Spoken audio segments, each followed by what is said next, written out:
Imagine a weapon so fast that even America's most advanced radars can't see it coming. A weapon that crosses 2,000 kilometers in just 12 minutes. Today, China possesses what the United States fears the most: hypersonic missiles. Hypersonic means 5 times the speed of sound, Mach 5. But China's weapons go far beyond that. Some reach Mach 10, even Mach 15. Too fast for traditional radar to track. In 2019, during its 70th anniversary parade, China unveiled a weapon that sent a shockwave through the global defense community. The Dongfeng 17, or DF-17, was not just a prototype or a concept. It was a fully operational hypersonic weapon, the first of its kind to be fielded by any nation. This moment wasn't a sudden breakthrough, but the culmination of a deliberate, decades-long national strategy. While the United States was perfecting its fifth-generation stealth fighters and expanding its carrier strike groups, Beijing was quietly pursuing a different path, an asymmetric advantage built not on invisibility, but on pure, unadulterated speed. This journey began years earlier. Starting around 2014, China conducted a relentless series of at least 9 successful tests of its hypersonic glide vehicle, then codenamed the WU-14. While the U.S. hypersonic programs experienced starts, stops, and budgetary shifts, China's effort was consistent and lavishly funded.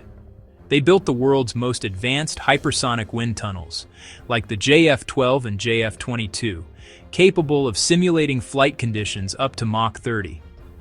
This ground-based infrastructure allowed them to iterate designs and solve complex aerodynamic challenges far more rapidly than their rivals. The result is a program of unmatched scale and maturity.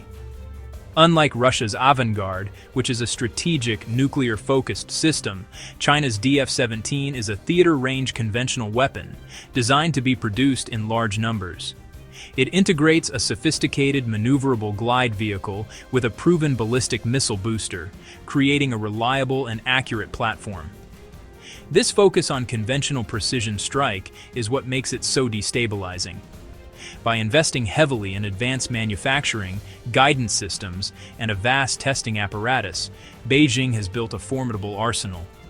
This industrial might means China can field not just one type of hypersonic weapon, but a family of them, including air-launched variants and potentially even intercontinental systems. They have effectively lapped the competition, creating a new military reality. The core of this reality is an arsenal designed with one primary goal: to hold America's most valuable assets at risk, and in doing so, neutralize its power in the Pacific. The DF-17's flight profile makes it a nightmare for defenders. After being launched by a conventional rocket booster, the glide vehicle separates at the edge of space. It then pitches down, surfing along the upper atmosphere at more than 5 times the speed of sound. During this glide phase, it can perform extreme, unpredictable maneuvers, making its trajectory impossible to calculate for interceptors. It flies too high for low-altitude air defense systems like the Patriot, yet too low for mid-course ballistic missile interceptors designed to engage targets in the vacuum of space. This weapon effectively creates a keep-out zone, threatening U.S. bases in Japan and Guam, and most critically, its aircraft carriers, the very symbols of American power projection. China didn't just build a faster missile, it built a new paradigm of warfare. To understand why the United States cannot currently stop a hypersonic missile, we must first look at the sky. For decades, American missile defense has been built around a simple principle: what goes up must come down. Our powerful space-based infrared satellites are designed to detect the intense heat bloom of a ballistic missile launch, tracking it as it soars high into the thin upper atmosphere. Ground-based radars then pick up the target as it begins its predictable, parabolic descent. This gives defense systems a crucial window of time to calculate the trajectory and launch an interceptor. But hypersonic weapons don't play by these rules. They fundamentally break this established chain of detection and engagement, creating a series of cascading failures from which our current architecture cannot recover. The challenge isn't just one problem, it's a complex web of physics and geometry working against us. The first problem is altitude. Unlike ballistic missiles that fly high into space, hypersonic glide vehicles are released at the edge of the atmosphere and immediately begin to surf along its upper layers. They fly too low for our space-based sensors, which are looking up and out, not down at the atmospheric clutter. And they fly too high for most ground-based radars, which are limited by the curvature of the Earth. This creates a massive detection gap. By the time a hypersonic weapon drops low enough to be seen by terrestrial radar, it's already incredibly close to its target, traveling at more than a mile per second. The second, and perhaps more critical problem, is trajectory. Hypersonic missiles don't follow normal, predictable curves. They are designed for radical maneuverability. Using their aerodynamic shape, they can execute sharp turns, pull up, or dive unexpectedly, all while screaming through the atmosphere at over Mach 5.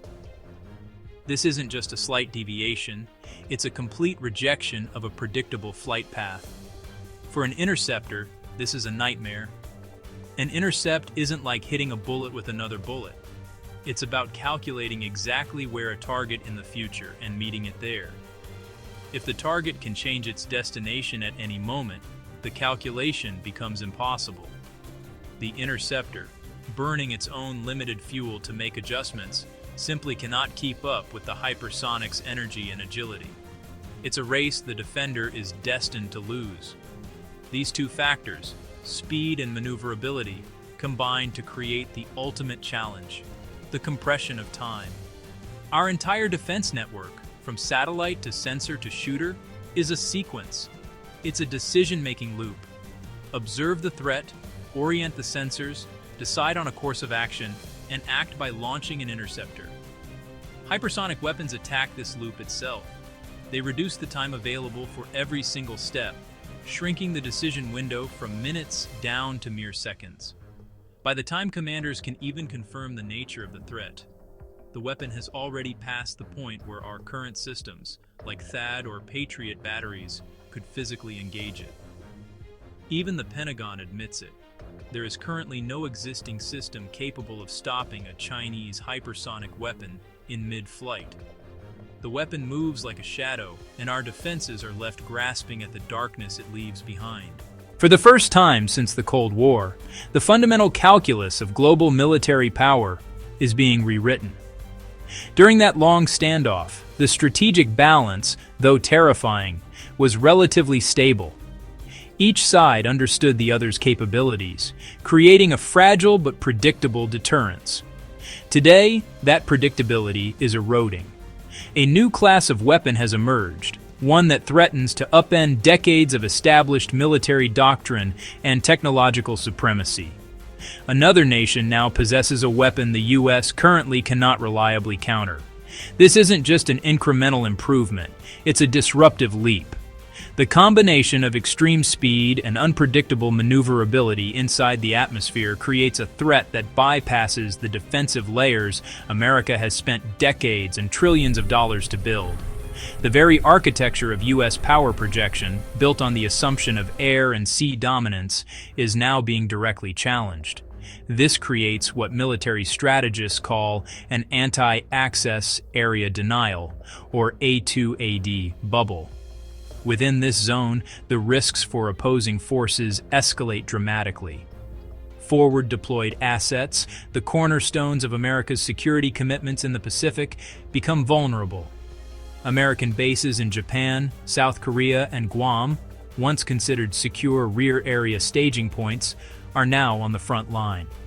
These fixed sites are now exposed, their coordinates pre-programmed into targeting systems half a world away. The warning time for an incoming hypersonic strike is measured in minutes, compressing the decision-making window for commanders to a perilous degree. But the threat extends beyond land. At sea, the quintessential symbol of American power, the aircraft carrier, faces an unprecedented challenge. A single DF-17 strike or a similar weapon could potentially cripple an entire multi-billion-dollar carrier strike group. Even a non-nuclear warhead, delivered at Mach 5 or faster, carries such immense kinetic energy that it can inflict catastrophic damage, rendering a carrier's flight deck inoperable and effectively neutralizing its combat power. This new reality forces a difficult reassessment for military planners and policymakers in Washington, altering the strategic landscape of the 21st century. The U.S. is responding. Lasers, new tracking radars, anti-hypersonic missiles. But these systems are years away from being ready. Meanwhile, China continues to test weapons capable of circling the Earth before striking. The world has entered an era where speed shapes power. And right now, China is the fastest nation on Earth.